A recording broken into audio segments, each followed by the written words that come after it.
আসসালামু আলাইকুম, কেমন আছেন সবাই? আলহামদুলিল্লাহ আমি অনেক ভালো আছি। আপনারাও নিশ্চয়ই যে যেখানে আছেন সেখানে সবাই ভালো আছেন।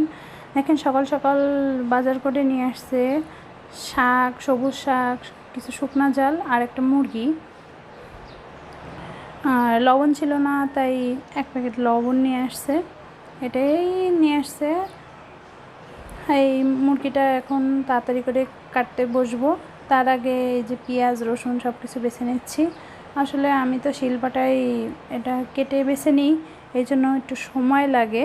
সেই জন্যই আমার পেঁয়াজ রসুন সব যখন রান্না করি তখন কষ্ট করে বেছে নিই, আমি ব্লেন্ডার করি না। এটা আমি আগের ভিডিওতে বলছিলাম, আপনারা হয়তো জানেন অনেকেই, আর যারা নতুন আছেন তারা হয়তো জানেন না।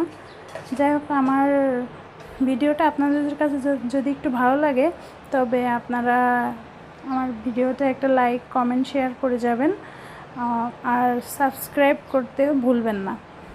এই দেখতে দেখতে এবার আমি আলুটা ভেজে নিলাম তাড়াতাড়ি। এবার আরেক চুলায় তেল গরম করতে দিয়ে তার মধ্যে তেজপাতা, দারচিনি, পেঁয়াজ দিয়ে ভালো করে নেড়ে নিচ্ছি। পেঁয়াজটা যে একটু নরম হয়ে যাবে, এইবার আমি পেঁয়াজের ভিতরে একটু হলুদ দিয়ে দিলাম। এই হলুদটা দেওয়ার কারণ হচ্ছে যে তেলটা যখন ছিটকায়, হলুদ দিলে ছিটকায় না, আদা দিলে দেখবেন তেলটা অনেক বেশি ছিটকে গায়ে লাগে, কিন্তু এই হলুদটা দিলে সেটা আর ছিটকায় না, এই জন্য আমি দিয়ে নিলাম। তারপরে পেঁয়াজ বাটা, রসুন বাটা, আদা বাটা, জিরা বাটা সব কিছু দিয়ে নিলাম। এবার আরও একটু হলুদ দিলাম, ভালো করে হলুদ দিয়ে লবণ দিয়ে এবার ভালো করে মশলাটা কষিয়ে নিচ্ছি। মশলাটা ভালো করে কষিয়ে তেল ছেড়ে দিলে এবার মুরগিটা দিয়ে দিচ্ছি। আপনারা কে কেমনভাবে রান্না করেন কমেন্ট করে জানাবেন কিন্তু, আর আমার রান্নাটা কেমন লাগলো সেটাও জানাবেন। এবার যখন কষানো অনেকটাই হয়ে গেছে, সে সময় ভাজি করা আলুটা দিয়ে দিলাম। ভাজি করা মানে হাফ ভাজি করায় আলু, জাস্ট তেলে লবণ আর হলুদ দিয়ে নেড়ে নেওয়া। আমার কাছে কেন জানি আলুটা খেতে খুব ভালো লাগে, এজন্য আমি একটু তেলে নেড়ে নিই। ব্রাউন কালার হয়ে গেলে তারপরে দিই। এখন আপনাদের কাছে কেমন লাগে নিশ্চয়ই বলবেন কিন্তু। তাহলে আমার ভুল ত্রুটি হলে অবশ্যই তো বলবেন, তাহলে আমি সেটা শুধরে নেওয়ার সুযোগ পাবো। আমাদের কত কাজ থাকে, তাই না?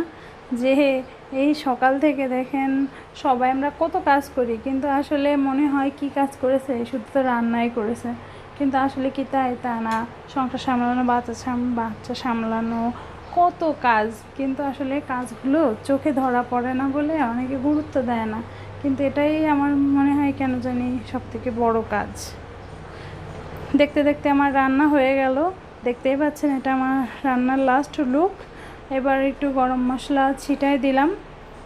এবার গরম মশলা ছিটায় এবার গোশটা ভালো করে একটু মিক্সিং করে নিই আমি, কারণ এতে যে একটা ঘ্রাণ আসে সুন্দর, সেটা মানে ধরে রাখার জন্যই আমি আবার ঢাকনা দিয়ে ঢেকে দিই, যাতে ভালো করে মিশে যায় গন্ধটা। আমার রান্নাটা কেমন লাগলো আপনারা নিশ্চয়ই জানাবেন। আজকের মতো আল্লাহ হাফেজ।